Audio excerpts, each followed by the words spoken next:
So I get it. Flesh and Blood is a competitive game, arguably the most competitive of the competitive games. And as such, Classic Constructed and top tier Classic Constructed should be the only thing to which we focus on. But today I'm going to explain to you why Commoner and to a lesser extent Clash should be something that even you, the competitive player, cares about. Hint, it's because it makes you money. A huge shout out to our channel members for supporting what we do here. If you want to get involved with the channel and the Dice Commando community, please consider joining as a channel member. Remember, these videos are only possible with your support. You can show that support with a like, a subscribe, and by leaving us a comment and sharing your feedback. Community first, and go Commando. Hey there, my Flesh and Blood friends. Welcome back to Dice Commando and Go Again, a fabulous cast. And tonight we're talking about, these guys. That's right, these are young cold foil heroes. You may also notice a whole bunch of them right behind me. Thing that exists in Fab, and I think this is the perfect example of why anyone, the wider Flesh and Blood community, should care about the success of a format like Commoner, and yes, a format like Clash, okay? And even to a lesser extent, Blitz, right? Even if you are the uber Classic Constructed player, the only thing that matters to you is the Pro Tour and all of that stuff, why you should still care about this, okay? So the first thing out of the gate, the most easy to understand for the wider community, is it's an onboarding thing. Right? Whether it be Blitz, whether it be Clash, whether it be Commoner, I would say the first and the latter are the most common onboarding ones. But you should care about new players, right? But again, I'm on the Pro Tour and all this stuff. Why do I care about new players? Of course, we inherently care about the growth of the game because we want our cult to grow, right? But there's also a real financial reason, and that's the point of today's cast, is to explain to you why you should care about more people being in the game, okay?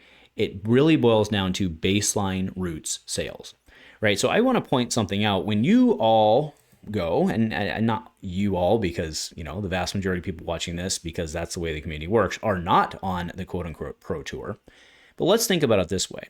When you go to a Pro Tour, when you go to Worlds, when you're a Worlds participant, how much does it cost you to enter that particular event? What other perks do you get when you go to that event that don't cost you anything, right? Think about that. Where do we think that money comes from? It comes from product sales. It comes from event entries. It comes from stuff associated with that, right?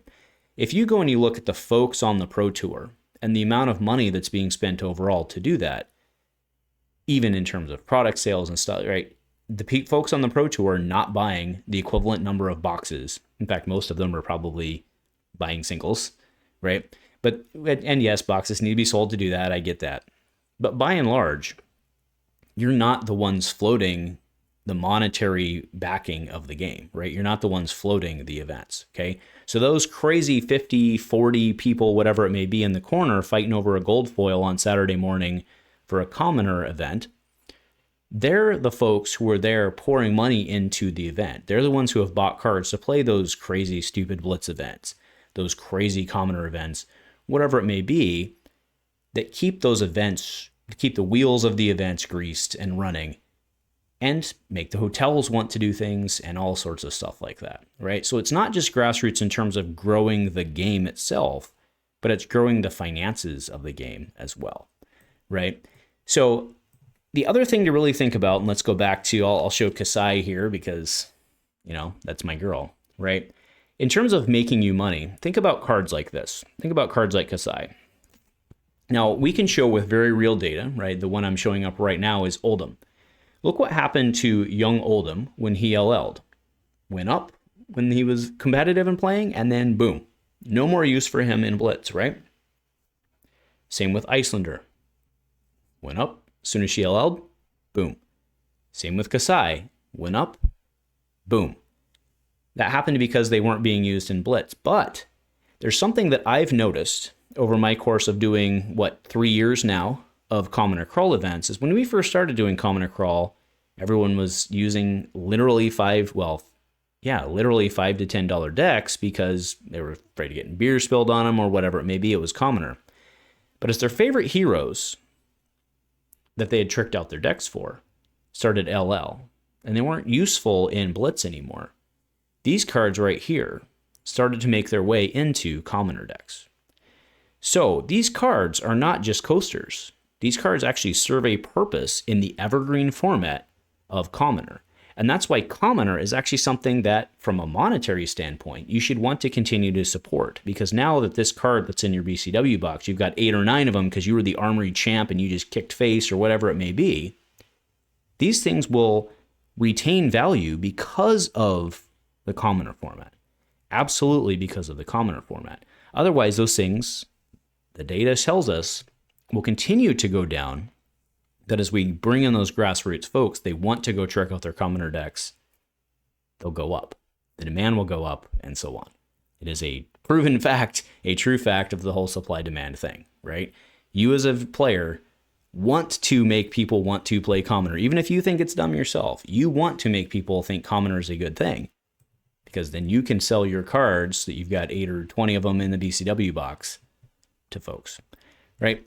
Last, it is a grassroots indicator of the strength and health of the game, not just in terms of people population, as the case I already made, but also in terms of the cards themselves, right? We have had a very good example in Part the Mistveil coming out where we've gotten multiple cards out of that set that have now become quote-unquote staples within the Commoner format. The two that come to mind right away are Battlefront Bastion and Water the Seeds, right? And I want you to think about this, right? You'll notice that many Commoner decks have the same cards in them, even between classes. Sink Below, Fate Foreseen, Critical Strike, so on, or Oasis Respite, and so on, right? Now, this isn't just because those dumb Commoner scrubs are lazy, right? It's because what you see is that the format as a whole gravitates towards value. Cards that have better value tend to push out the other ones, and cards that are fundamentally above rate, such as the cards I mentioned, Sink Below, Fate Foreseen, blah, blah, blah, they tend to stay in the format and don't get bounced out because they're just inherently good. And that's why when a new set is released and it contains with it multiple new staples that suddenly inject themselves into the Commoner format, it actually serves as a signpost of baseline power creep. Now, let's be clear about something, right? Fab is a combo game. That is not lost on me, right? Hence the fact that many of the CC LL'd heroes actually aren't top tier within Commoner format, But when you actually go look at the cards themselves, if you have a non-moving baseline within the format, that means that we are at a relatively flat power level or even maybe below power level, right? The Commoner format by and large, if you look at Fab 2.0, or we should say the depowering of Fab, you didn't have that many cards entering themselves into the format. But now that we've gone through heavy hitters and we've gone through Parts of Mistveil where the powers start to gone back up, we've seen a ton of cards start to inject themselves in the format. And again, what you start to see there is this inherent signpost of the overall health of the game design. And maybe health is the wrong term, but an overall signpost of the way that the game design is going in terms of what they're doing with power creep, right? So you have a format that at its core gives you a lot of visibility into what's happening with the game at large and where it might be going in the future. Okay, so not only do you want these folks pushing that to the possible extent so that we can get the learning out of that, so that we can actually learn and extract information out of that. Remember, those folks that are doing that are folks that are buying stuff, supporting the events that you get to go to and play in, and they're growing the overall community, which again feeds more boxes, more events, and more prize money. And more places for you to offload all of your old cold foils. So please, when you're out there at these events, remember that every single person who's at that event contributing helps you in even some small way. And no matter what they like to play, whether it be Commoner, whether it be Clash, whether it be Blitz, whether it be some crazy Riptide deck in CC, they are helping you in some small way. They deserve your recognition, and they deserve your appreciation, and they deserve to be included as part of the community. Thanks for watching, and go Commando.